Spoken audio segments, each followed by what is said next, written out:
Caitlin, what's the status of your health right now, and what specifically injury-wise between the ankle and the groin was it that prevented you from coming back this year?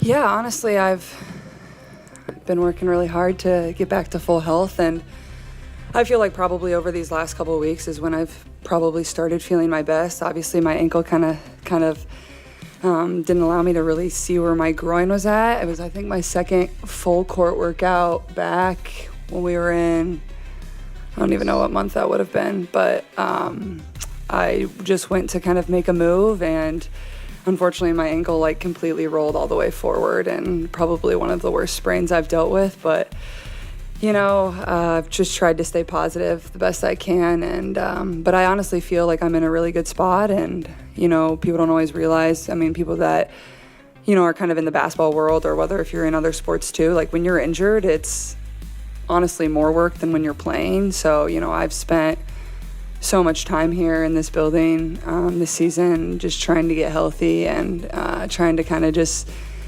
get back to 100%. And honestly, I think that, you know, if I never was, you know, I obviously played that game in Connecticut, and that's where I kind of felt some more pain in my right groin, and then obviously had some tests and other things done. And, you know, there was no decision of like, this is the end of my season. I had full intention of returning, and I think in a way that was probably positive for me, because that's how I approached every single day. I came in here like I was going to play, I was going to get back out on the court, and it probably would have been even more devastating and crushing knowing that I was never going to be able to put my uniform back on for the rest of the season. But you know, you just approach it like every single day you attack and get better, and it'll be the same for me going forward. Like that work doesn't stop. And you know, I think I've had really good perspective on it all, and that's probably what I'm most proud of too. Hey Caitlin, good to see you. Obviously there's been a lot kind of going on this week. What? I may have heard some things. Wanted to see after Nafisa's comments and what she alleged that Kathy Engelbert had said specifically about you, what your thoughts were on that, and have a follow-up. Well, I mean, first of all, I have great respect for Fee, and I think she made a lot of very valid points. And you know, I think what people need to understand, you know, we need great leadership in this time across all levels. This is straight up the most important moment in this league's history. Well, this league's been around for 25 plus years, and this is a moment we have to capitalize on. So that's honestly what I would say. I think there's, you know, Fee said it all with what she said, and you know, I think the points she made were very valid. Had you heard that story from her before she said it publicly? And then have you spoken with Kathy Engelbert or heard from her at all since then? No. Thank you. Go to Chloe, and then we'll jump over to Lou once Chloe's done. Yeah, just with working back to full health, Steph mentioned that it was kind of baby steps and getting back and making sure you don't lose what you've worked on this season. Just what are your plans for the off season, and possibly playing or just doing individual workouts? Yeah, I mean, probably take a little bit of a break here, just for maybe a week. I don't really want to lose a ton of the stuff I've worked on, and just trying to get my body back to full health.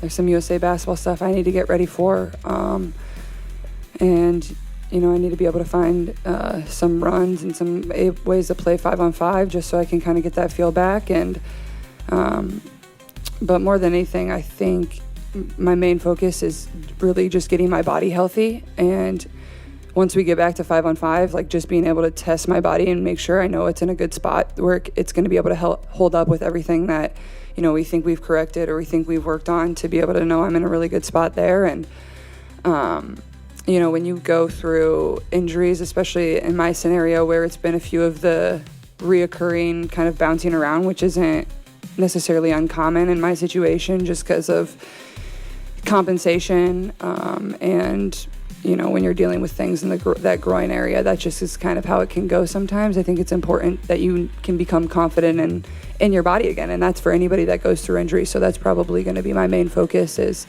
you know, just feeling 100% again, and then obviously, you know, having that confidence in my body too. We'll go to Lou and then to Josh. Right here. I'm just continuing on what Chloe asked. How close are you to that 100% and being able to do the 5-on-5? I don't think we really knew you hadn't played any 5-on-5 up and down the court. Yeah. Any time like that. So I think that's probably where people struggle to understand at times is there is a huge difference than me standing there and shooting spot shots and running up and down. But in a basketball game, like, I'm not thinking like, oh, I'm planting here, oh, I'm cutting, oh, I'm doing this, oh, I'm doing that. Like, you're just doing it. So your muscles need to be able to react and withstand that type of stuff. So that's where the 5-on-5 becomes really critical. And then obviously the contact piece of it too. Like, you don't know where you're going to be taking contact from, but you know, my goal, it was the end of October to kind of be out there and trying to get back to playing 5-on-5, and I think that's a very reasonable thing for me. And you know, I've been grinding as hard as I possibly can, and you know, that's how it's always kind of just been for me. Like, I love the work, I love putting in the work, and you know, that it's been difficult not being able to like see the time you put in, being able to put on your jersey and see it pay off. But I think, like I said, I think it's been a really good opportunity for me to learn a lot about myself and, you know, certain lessons that will probably be really important throughout my career as well. Go Josh, then Brian. Hey, Caitlin, good morning. Good morning. You know, Steph talked about AB just being the rock of this team. I'm just interested how her friendship helped you get through the rough mental times throughout the season. I mean, I think it's obviously AB's tremendous. Like, we've always had a great relationship, and that's what exactly you need between your post and your point guard. And she's always been somebody that's been there to check in and pick me up. But I think that goes for our entire team, and I think that speaks for our entire season. I don't think it would be, you know, I don't think we would have had the type of success that we had if it wasn't for the friendship or the empathy people showed one another or the next man up mentality. Like, that was shown across the board in our locker room, whether it was, you know, for myself or whether it was for somebody that came in mid-season and got hurt. Like, it was always the same. Like, you always care for your teammates in the same manner. So, you know, obviously AB was tremendous in that role, and I think she had an incredible year, but honestly, our entire roster really excelled in that area. With respect to your recovery, looking down the line, have you explored opportunities maybe to play 5-on-5 during the offseason as part of kind of that ramp up so that you're ready for next season and have played actual basketball before things start up again in the summer? Yeah, I mean, I think you always explore every opportunity, and I haven't made any decisions, and I don't know, you know, what that's necessarily going to look like for me. Like I said, there's some USA basketball stuff that is probably my top priority right now that I need to prepare for, and I think that will help me prepare for next season too.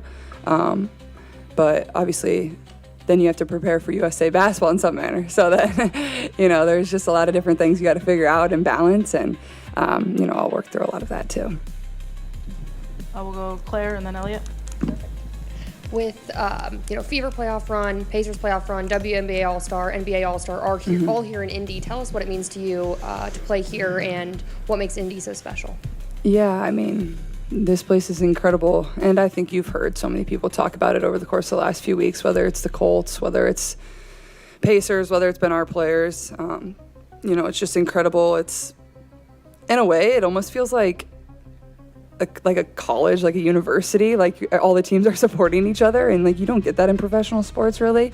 But like, you have that here, and I think that just speaks, like, I always say, like, obviously I'm from Iowa, like, Indianapolis, I understand it's a big city, but it doesn't really feel that way to me. Like, it's a very close-knit group. Like, everybody supports one another, but then you have the professional sports teams, and that's what everybody's most passionate about here, and that's what I love about it. You know, people really show up. This is a lot of these fans, like, these have been their teams since they've been 5 years old. This is all they've known. These are the only teams they've cheered for, and you know, to have this type of success across the board. Obviously, the Colts have had an amazing start to their season, and the Pacers run last year, and then everything we've been able to persevere and, you know, reach the WNBA semifinals. Like, it's a really special time in this city, and you know, I can't imagine myself in a better place, and just really fortunate to have, you know, made different friendships with different athletes across the city, and just have the support from not only the city but the state as a whole. We'll go Elliot and then Brad in the room. And I'm gonna try to jump into Zoom quickly. Hey, Catherine. There. Sorry. I'm French, by the way.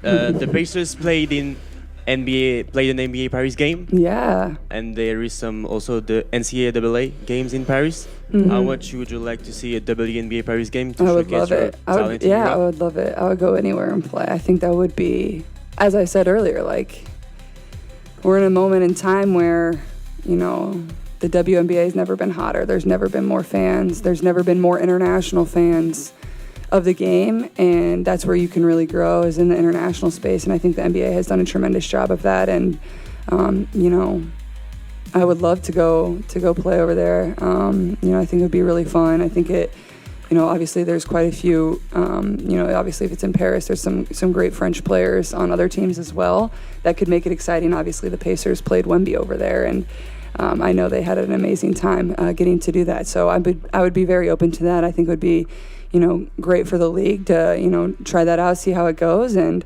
I'm pretty positive it would go well. So I would love it. Brad? Caitlin, this was not an ideal situation for you this season, but how much of an element of basketball learning were you able to get in having an extended period to just sit and watch and observe and be in the huddle and almost take on the role of another set of coaching eyes with this group this season? I mean, it's not what I envisioned by any means. But, you know, I've talked with a few people about this. I think, you know, when I get a few years down here in my career, like, I think this is a moment in a season I'll look back on and be like, this is why I am who I am today. And that's obviously probably pretty challenging to think in that way right now, but I truly believe that. And, you know, it was hard sitting on the bench. I'm not going to lie. There were certainly some hard days, but, you know, I think it taught myself how to be a really good leader and how to be a really good teammate and how to empathize for your teammates in certain situations. You know, when you're in the heat of battle, your emotions are high, and, you know, you feel things differently. And I think when you're on the sidelines and you don't have your jersey on, you can observe and really watch people and learn about people.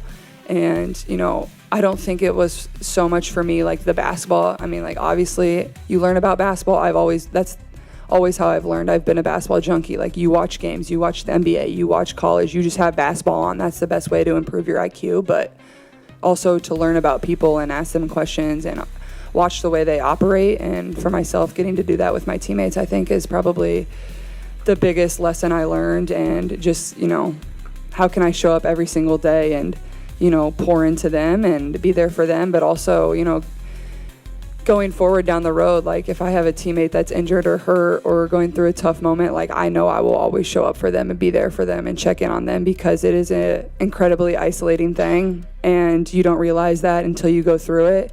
And, you know, everybody says it, like, but you don't feel it unless you go through it. So I think all of that is probably what I learned most. We're going to jump over to Zoom, go to Malika Andrews.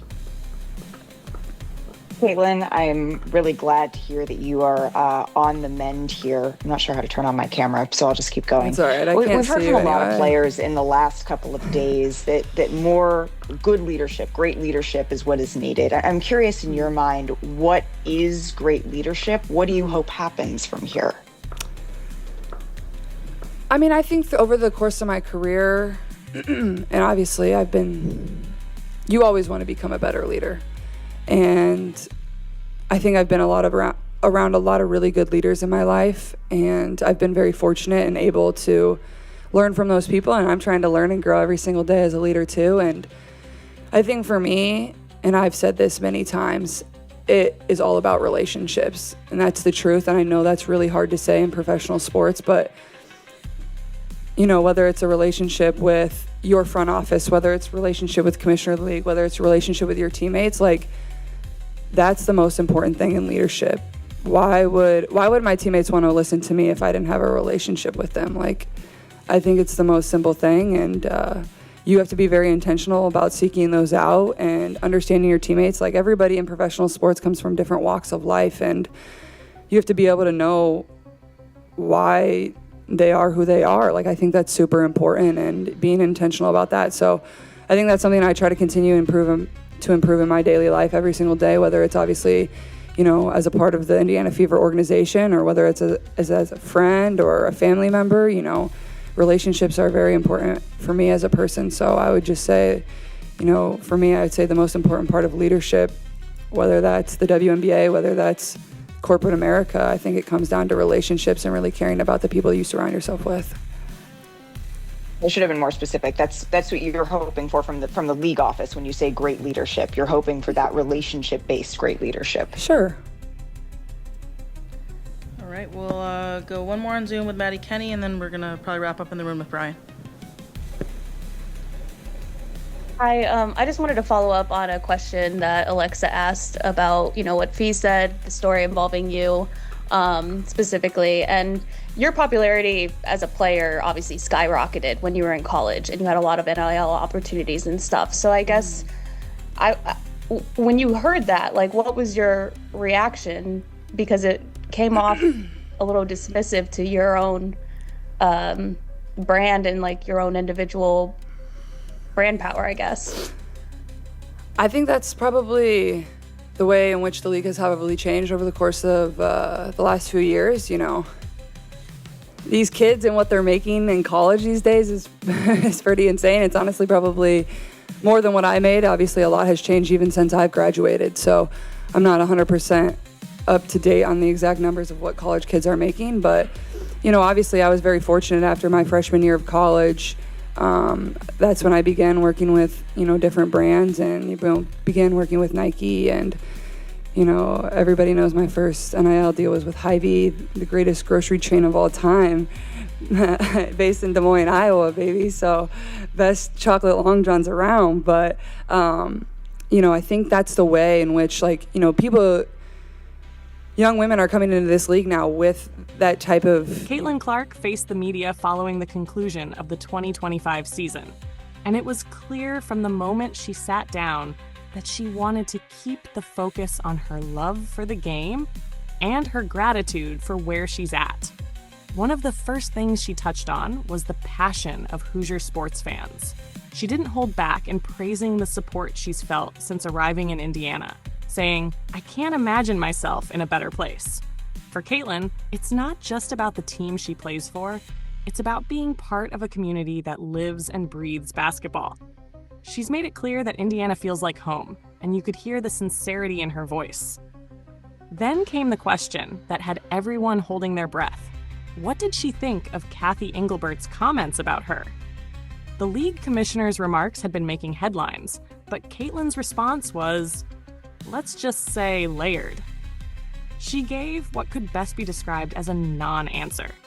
She didn't directly address the substance of the comments, nor did she lean into any controversy.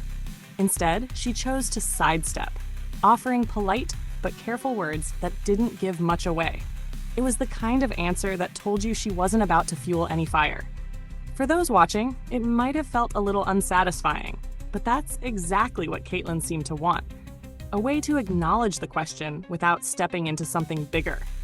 And in true Caitlin fashion, she even closed her thoughts with a bit of self-awareness, saying, "I know I went on a little bit of a tangent on your question, but that's all I have for you." That moment showed both her candor and her discipline. She knows how much weight her words carry right now, and she wasn't about to let a media session spiral into drama. Still, her body language spoke volumes. Caitlin carried herself with composure, balancing the disappointment of the season's end with the optimism she has for the future. It was clear she wanted the focus to remain on the fever, the fans, and the growth she's experienced in her first year. She may not have answered every question directly, but what she did leave behind was a sense of perspective.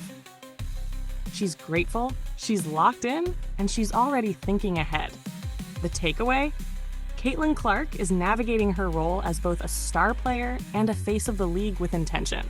She's passionate about Indiana, careful with her words, and already looking toward the future, even as the season officially comes to a close.